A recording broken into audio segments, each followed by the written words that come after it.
I was standing in the corner of a penthouse that probably cost more than most people make in a lifetime, watching my daughter pretend to be happy.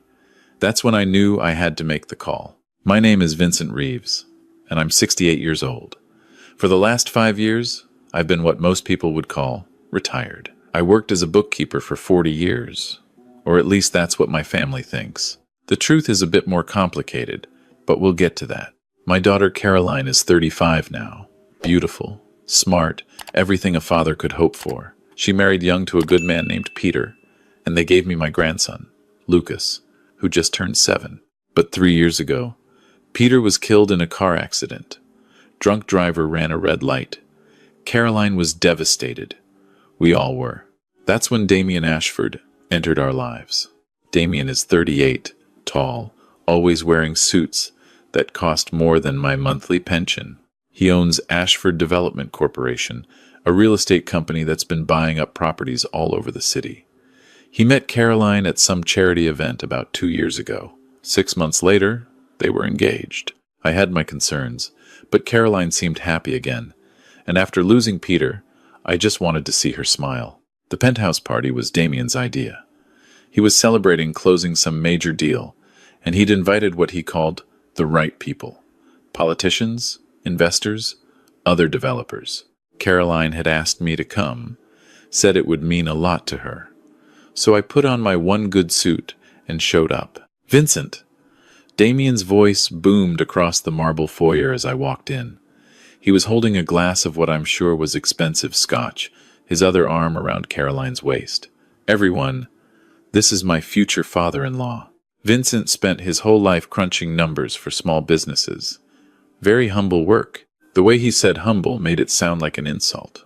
Several of his guests smiled politely and turned back to their conversations. I just nodded and shook his offered hand. "Thank you for having me, Damien." Of course, Caroline insisted. "I told her you might feel out of place with this crowd, but she wanted you here." He leaned in closer, lowering his voice. "There's a quiet room in the back if all this gets too overwhelming for you. These business discussions can be pretty complex." "I'll manage," I said. Caroline gave me an apologetic look. I could see the tension in her shoulders, the way she held her champagne glass just a bit too tight. This wasn't the first time I'd noticed these things. "Where's Lucas?" I asked. "Oh, Damien thought it would be better if he stayed with a sitter tonight," Caroline said quickly. "This isn't really a kid-friendly event." "I offered to pay for the finest babysitter in the city," Damien added. "Nothing but the best for my future stepson. Though between you and me, Vincent, the boy could use some discipline. Caroline's too soft on him. That's what happens when there's no strong male figure in the house." I felt my jaw tighten, but I kept my expression neutral. Peter was a good father. I'm sure he was, in his own way. But now Lucas has me. I'm going to teach him what it takes to be successful in this world. Not everyone can be content with small dreams, you know? Before I could respond, someone called Damien over to meet a city councilman. He patted Caroline's shoulder and walked away, leaving us standing there. "Dad, I'm sorry," Caroline said quietly. "He doesn't mean—" "It's fine, sweetheart." I looked at her carefully. "How are you really doing?" "I'm good. Great, actually. Damien's been very generous. He paid off my mortgage last month, and he's setting up a trust fund for Lucas. That's kind of him. He's very focused on success, on moving forward. He thinks we should sell Peter's life insurance money and invest it in one of his developments. He says I could triple my money." Something cold settled in my chest.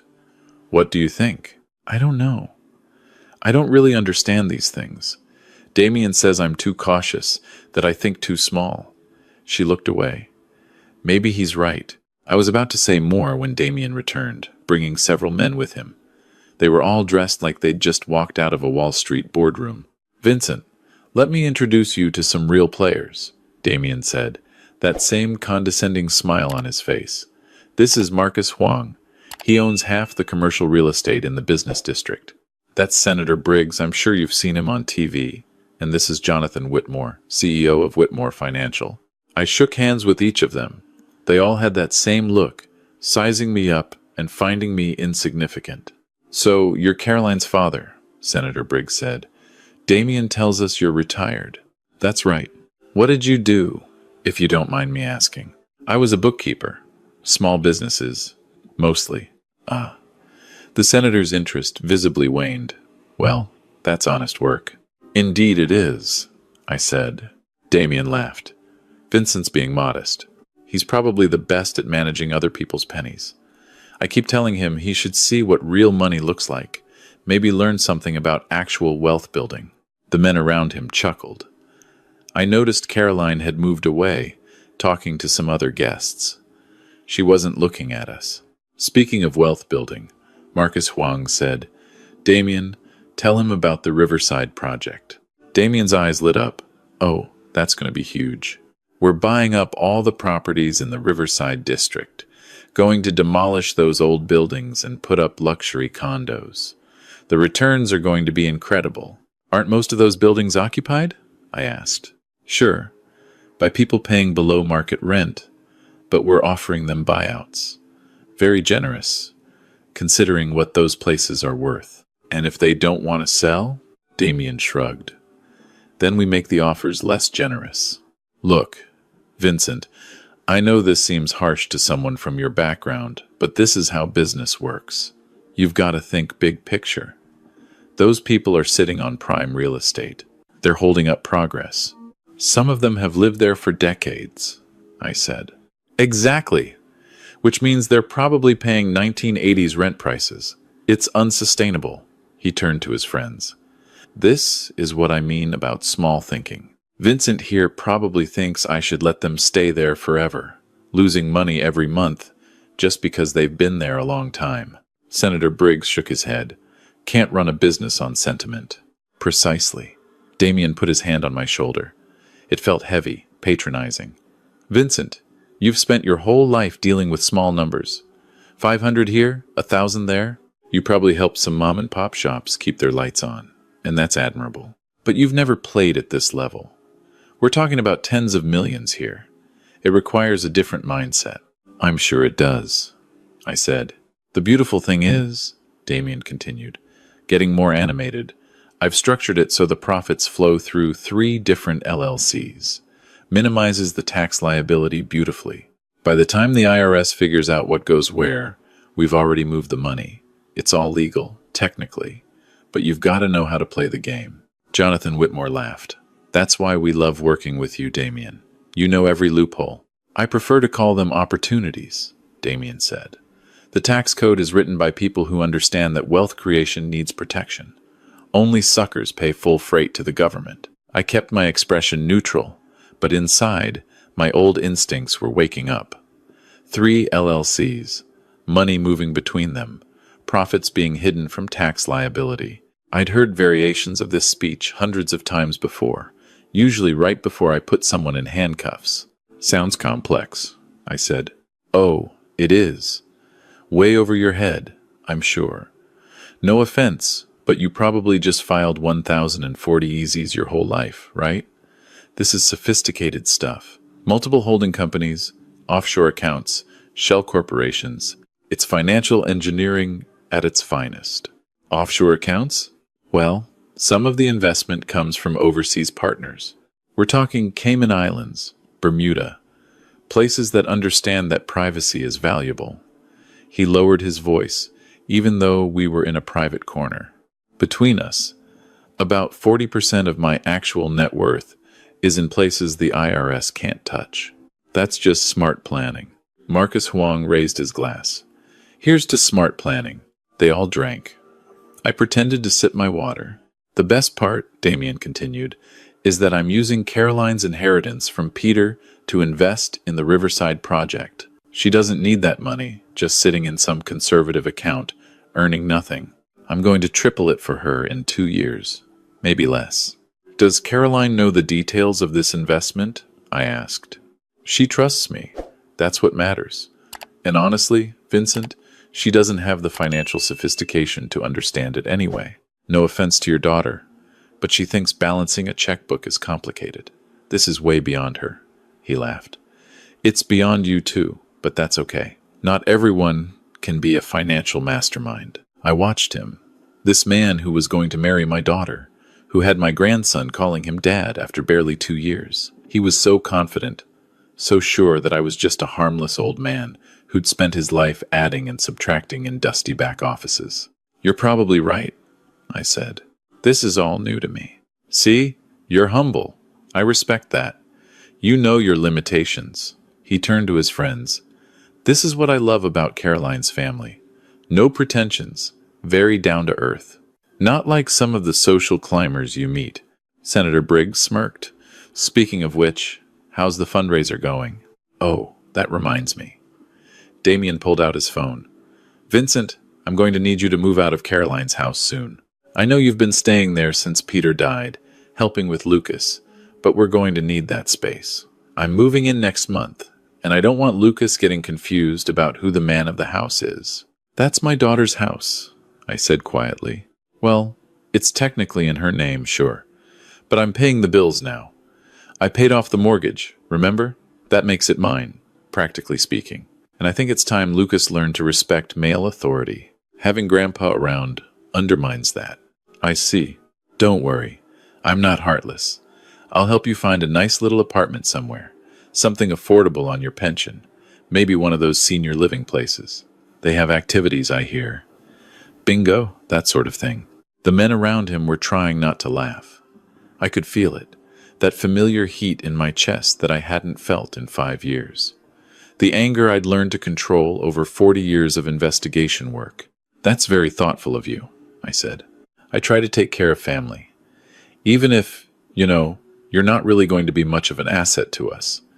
Caroline understands. She's ready to move on from the past. New life, new chapter. That means leaving behind everything that reminds her of her old, smaller life. And that includes, well," he didn't finish the sentence. He didn't have to. I excused myself and found the bathroom. It was bigger than my first apartment, all marble and gold fixtures. I locked the door and took a long breath, looking at myself in the mirror. The gray-haired old man looking back at me had patience. He'd learned patience over 4 decades. When I came out, I found Lucas's photo on Caroline's phone, which she'd left on a side table. My grandson, smiling at the camera, one of his front teeth missing. I thought about what Damien had said.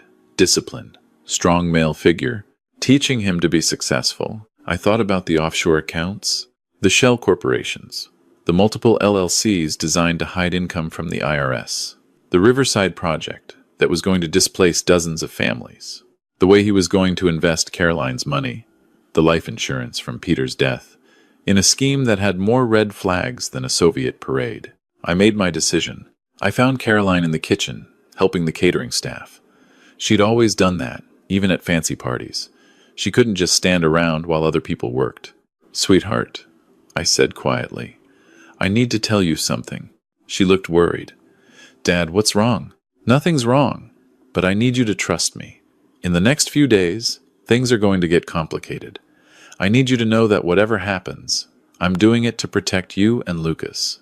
"What are you talking about?" "Just trust me. And Caroline, don't sign anything Damien gives you. Not until after we talk." "Dad, you're scaring me." I hugged her. "I know, but I promise, everything's going to be okay. Your old dad knows a few things about finance that Damien doesn't expect." I left the party shortly after. Damien barely noticed. He was too busy explaining to another investor how he'd structured his latest deal to avoid capital gains taxes. The next morning, I sat in my small apartment, the one I'd lived in for 30 years, and opened my old file cabinet. It was buried in the back of my closet, under winter coats I rarely wore. Inside were things I hadn't looked at in 5 years. My credentials, my case files, my contacts. You see, I wasn't just a bookkeeper. That was my cover story, what I told my family to keep them safe. My real career was spent with the Internal Revenue Service Criminal Investigation Division. I was a special agent. For 40 years, I tracked down tax evaders, money launderers, and financial criminals. I'd sent corrupt CEOs to federal prison. I'd dismantled fraud schemes that cost taxpayers millions. I'd worked cases with the FBI, the DOJ, and the Treasury Department. And I knew exactly what Damien Ashford was doing, because I'd seen it 1,000 times before. I picked up my phone and called an old colleague, Sarah Martinez. She was still active in the CI division, now a senior special agent. "Vincent Reeves," she said when she answered. "I thought you'd died or something. 5 years without a word." "Hello, Sarah. I need a favor." "Of course you do. Nobody calls me just to chat. I have a case for you. Personal interest, but it's legitimate." I could hear her sit up straighter. When I said personal interest, she knew it was serious. We'd worked together for 15 years. She knew I didn't waste her time. "Talk to me," she said. I spent the next hour laying it out. The Riverside project, the multiple LLCs, the offshore accounts Damien had bragged about, the shell corporations, the way he was moving money around to hide income and avoid taxes. His comment about 40% of his net worth being places the IRS can't touch. "He said this out loud?" Sarah asked. "At a party?" "He thought he was among friends, and he thought I was too stupid to understand what he was talking about." She laughed. "Oh, that's beautiful. Give me everything you've got. Names, dates, company names, whatever you heard." I did. I also told her about the Riverside project, the tenants being pushed out with increasingly aggressive buyout offers. "That's not my jurisdiction," she said, "but I know someone at the State Attorney General's office who handles housing fraud. Let me make some calls. Sarah, my daughter is engaged to this man, and he's got her convinced she should invest her late husband's life insurance money in his scheme." There was a pause. "Okay, that changes things. We move fast." Over the next 2 weeks, I did what I'd done for 40 years. I investigated, but this time, it was personal. I started by visiting the Riverside district, talking to the tenants who were being pressured to sell. I found a pattern. Damien's company would make an initial offer, reasonable but low. When tenants refused, the offers dropped. Then the harassment started. Fake code violations, mysterious problems with utilities, rent increases that seemed designed to force people out. One elderly woman, Mrs. Chen, showed me letters from Ashford Development Corporation. Each one was more threatening than the last, though carefully worded to stay just on the legal side. The latest said that if she didn't accept the current buyout offer, which was 30% less than the original, they'd begin eviction proceedings based on structural concerns. "I've lived here 40 years, she told me, tears in her eyes. "My husband and I raised our children here. Now, they tell me the building is unsafe, but it was fine last month. I took photos of everything. I talked to a dozen other tenants, all with similar stories. Then, I made some calls to the city's building inspector's office. It took some digging, but I found what I was looking for. 3 of the inspectors who'd filed violation reports against Riverside Properties had received consulting fees from an LLC that, when I traced it back, was owned by Damien Ashford. That was bribery. That was fraud. But I needed more. Sarah was building the tax case, pulling subpoenas for Damien's financial records, tracing the money through his various shell companies. The problem was that would take time, maybe months, and Caroline was scheduled to sign investment papers in 2 weeks. I needed something faster. I went to see Caroline one afternoon. Damien was at work. Lucas was at school. We sat in her kitchen, the same kitchen where Peter used to make pancakes on Sunday mornings. "Dad, you've been acting strange," she said. "What's going on?" "I need to ask you some questions about Damien, and I need you to be honest with me, even if the answers are hard." She looked uncomfortable. "What kind of questions? Has he asked you to sign anything financial? Anything to do with Peter's life insurance? Or your house?" "Yes, investment papers. He says it's for the Riverside project. Says I'll triple my money." "Have you read them?" "I tried, but they're really complicated. Damien says I don't need to understand all the details, that I just need to trust him." "Caroline, I need you to not sign those papers." "Why not?" "Dad, I know you don't like Damien, but it's not about liking him. Sweetheart, I need to tell you something about my career." I told her. Everything. Who I really was, what I'd really done for 40 years, the cases I'd worked, the criminals I'd caught, why I'd kept it secret. how dangerous some of those people were, how I'd wanted to keep my family safe by keeping them separate from my work. She stared at me like I'd grown a second head. You're telling me you were some kind of secret agent? Not exactly. IRS Criminal Investigation Division. We were law enforcement, yes, but specifically focused on financial crimes. Tax evasion, money laundering, fraud. And you never told us? Mom never knew? Your mother knew. She had to, for security reasons. But we agreed not to tell you kids. We wanted you to have normal lives. This is insane. She stood up, pacing. Why are you telling me this now? Because Damien Ashford is running a fraud scheme, and he's trying to get you to invest your money in it. Everything he's told you about the Riverside project is designed to separate you from your money while he hides his profits from the government. You're wrong. Damien is successful. He's successful at breaking the law. Caroline, I've spent the last 2 weeks investigating him. He's bribing city inspectors. He's using offshore accounts to hide income. He's got multiple shell corporations designed specifically to evade taxes. And he's about to get caught. She sat down hard. You investigated him? I had to.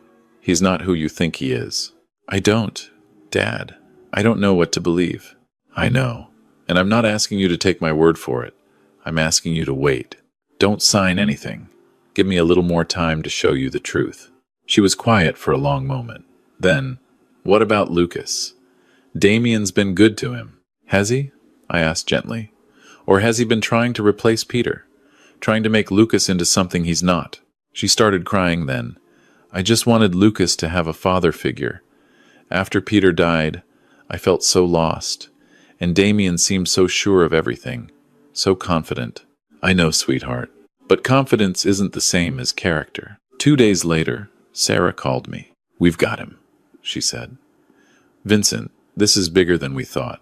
He's got over $6 million in unreported income hidden in offshore accounts. He's been running this scheme for 8 years. And we found something else. What?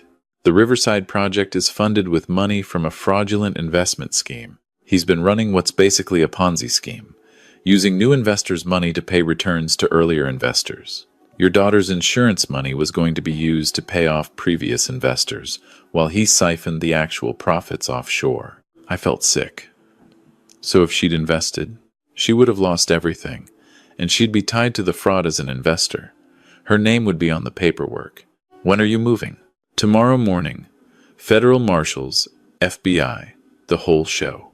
We've got warrants for his arrest, seizure of all his accounts, and search warrants for both his office and his penthouse. I want to be there. Vincent, you're retired. Sarah, I want to be there. She sighed.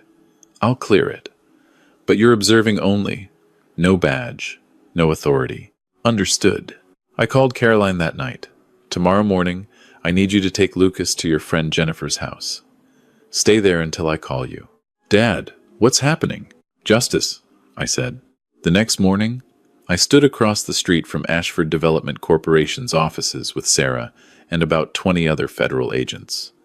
The sun was just coming up, turning the glass high-rise gold. You're sure about this? Sarah asked me. I'm sure. At exactly 7 a.m., we moved. FBI agents went through the front door. IRS agents came in through the parking garage. Federal marshals secured the exits. I followed Sarah up to the 15th floor, where Damien's office was. He was already there, which surprised me. Early riser, apparently. He was on the phone when we walked in, and his face went white when he saw the badges. What the hell is this? He said, hanging up. Sarah held up her credentials. IRS Criminal Investigation Division, Special Agent Martinez.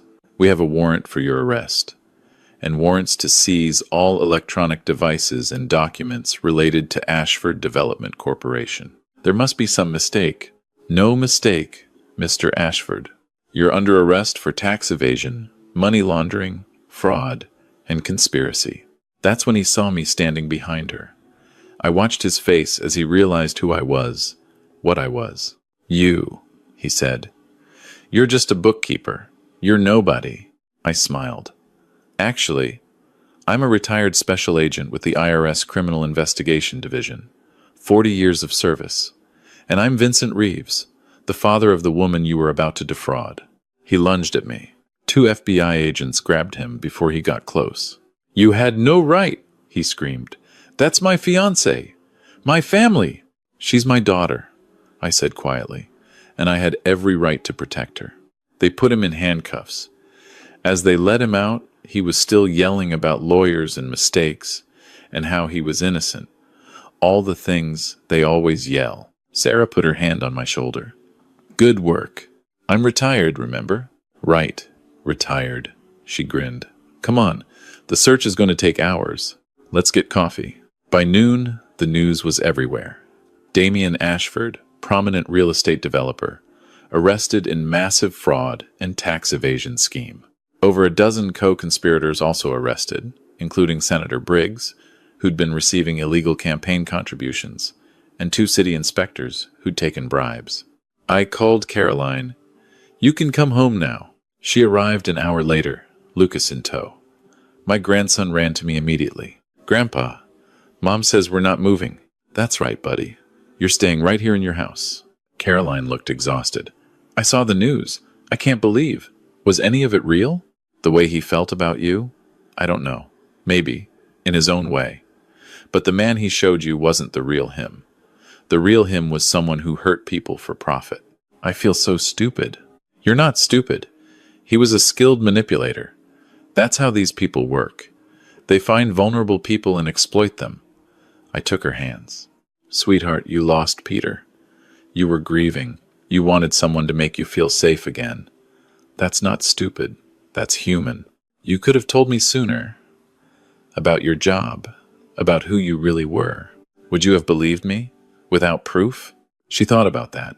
"Probably not. I would have thought you were just being an overprotective dad." "Exactly. I had to build the case. I had to make sure that when I acted, it would stick. Otherwise, he would have just painted me as a jealous father trying to ruin his daughter's happiness." Lucas tugged on my sleeve. "Grandpa, why did the police take Damian away?" I knelt down to his level. "Because he broke some important rules. Rules about being honest and treating people fairly. Is he coming back?" "No, buddy. He's not coming back." Lucas considered this. "Good. He told me I throw a baseball wrong, and he said my drawings were stupid." Caroline closed her eyes. "I didn't know he said those things." "Kids don't always tell," I said, "especially when they think they're supposed to like someone." Over the next few weeks, the case expanded. The FBI found that Damian's Riverside project had been funded with money from elderly investors who thought they were putting their retirement savings into safe real estate. Instead, Damian had been paying them returns with new investors' money while siphoning millions into offshore accounts. 43 people lost their life savings.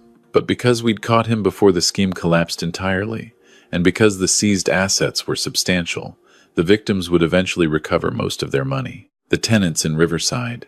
The new property manager, appointed by the bankruptcy court, froze all eviction proceedings and restored the rents to their original levels.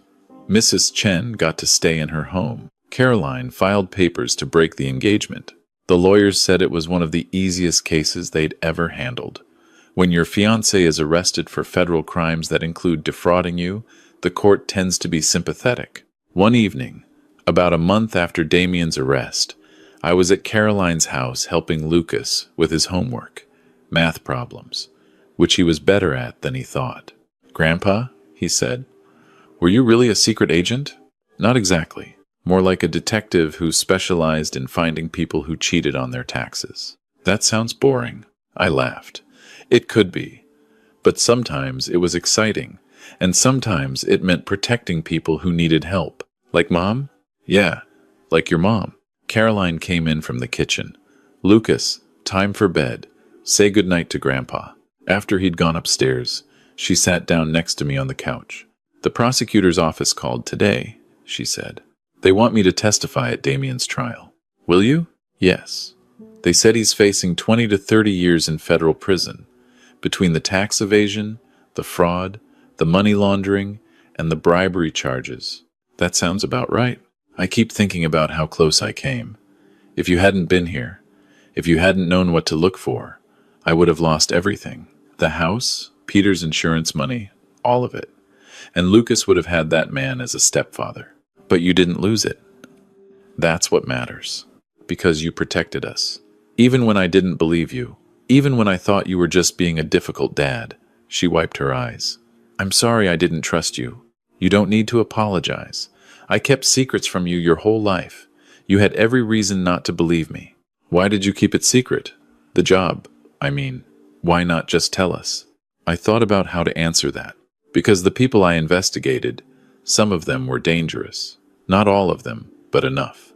And I didn't want anyone coming after my family to get to me. So I created this cover story, this identity as a boring bookkeeper. It kept you safe, but Mom knew. Your mother was remarkable. She understood why it had to be this way. And she never told a soul, not even her sisters.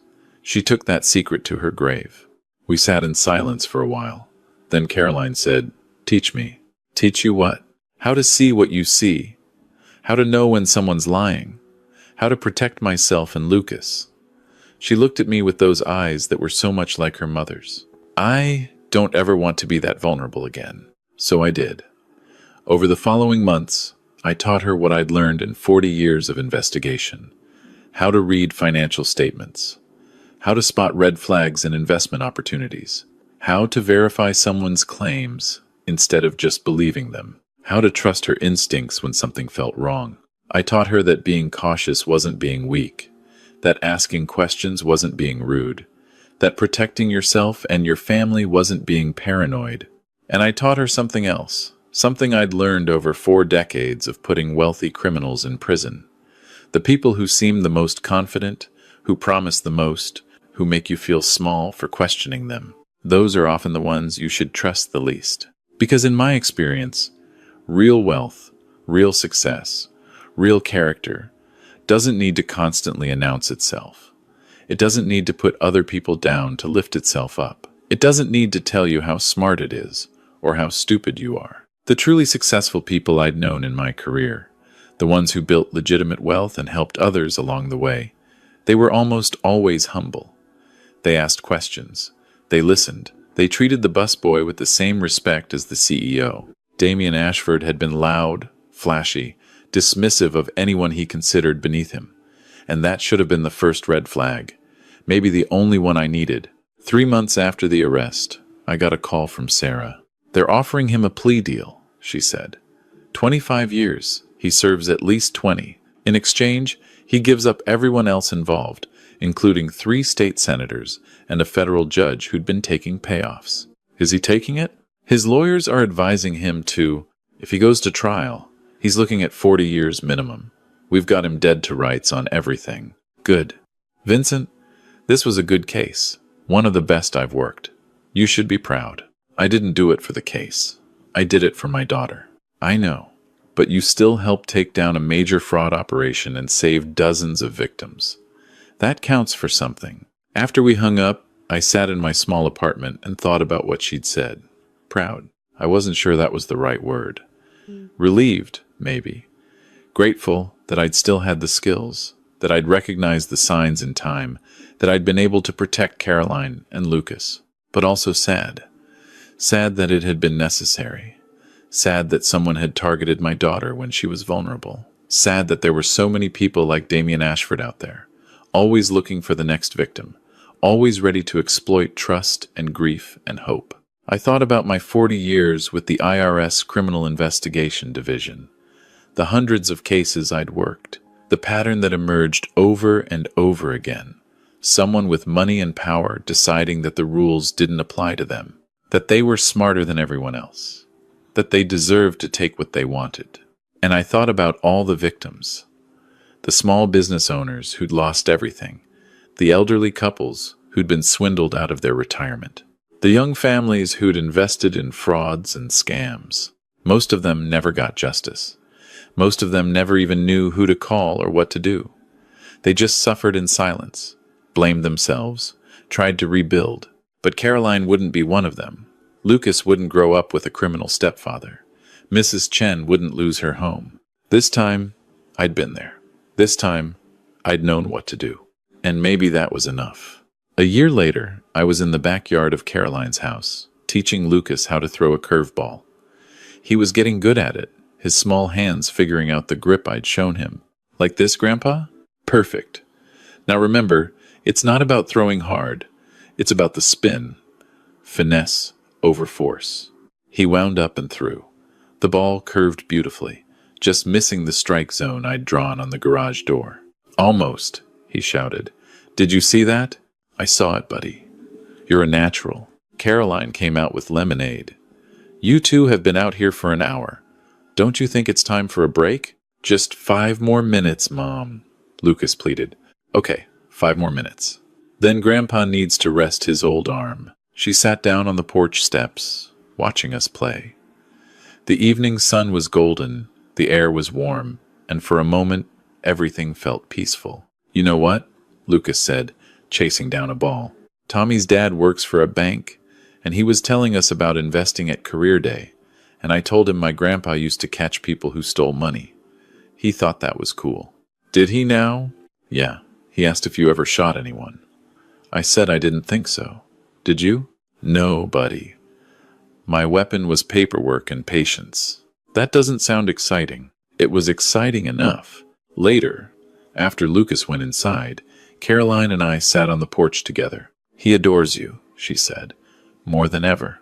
He's a good kid. He is. And he's lucky to have you. She paused. We both are. I don't think I ever really thanked you for what you did. You don't need to thank me. I'm your father. That's what fathers do. Not all fathers. Some fathers would have just let it happen. Let me make my own mistakes. And you would have paid for those mistakes for the rest of your life. No, I couldn't let that happen. She leaned her head on my shoulder. You saved us, Dad. Really saved us. We sat there as the sun set, watching the sky turn orange and pink. In the distance, I could hear Lucas inside, talking to himself as he played with his toys. Normal sounds, safe sounds. And I realized something. For 40 years, I'd been fighting against people like Damien Ashford, trying to protect strangers from fraud and theft. It had been important work.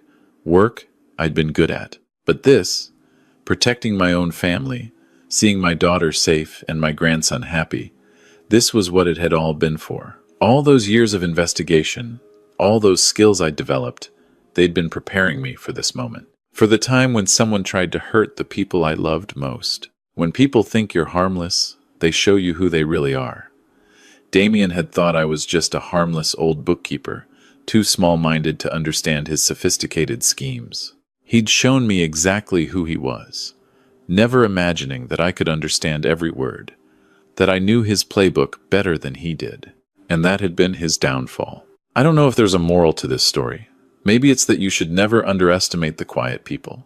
Maybe it's that arrogance blinds you to danger. Maybe it's that family is worth protecting, no matter what it costs. Or maybe it's simpler than that. Maybe it's just that 40 years of experience doesn't disappear when you retire. The instincts stay sharp, the knowledge remains. And when someone threatens your family, you use every tool you have. I used the tools I had. And my daughter and grandson are safe. That's all that matters.